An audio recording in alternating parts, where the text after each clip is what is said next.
even more feeble on this Memorial Day, for the sight before us is that of a strong and good nation that stands in silence and remembers those who were loved and who, in return, loved their countrymen enough to die for them. Yet we must try to honor them, not for their sakes alone, but for our own. And if words cannot repay the debt we owe these men, surely with our actions, we must strive to keep faith with them and with a vision that led them to battle and a final sacrifice. Our first obligation to them and ourselves is plain enough. The United States and the freedom for which it stands, the freedom for which they died, must endure and prosper. Their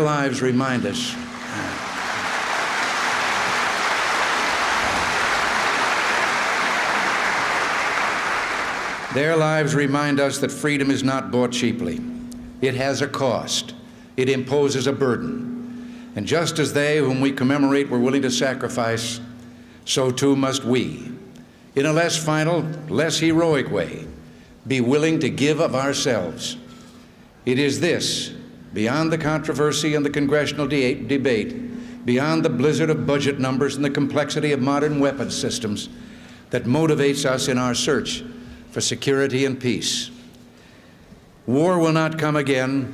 Other young men will not have to die if we will speak honestly of the dangers that confront us and remain strong enough to meet those dangers.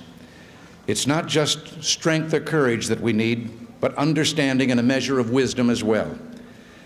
We must understand enough about our world to see the value of our alliances. We must be wise enough about ourselves to listen to our allies, to work with them, to build and strengthen the bonds between us. Our understanding must also extend to potential adversaries. We must strive to speak of them not belligerently, but firmly and frankly.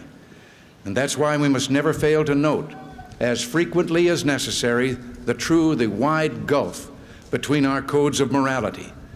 And that's why we must never hesitate to acknowledge the irrefutable difference between our view of man as master of the state and their view of man as servant of the state. Nor must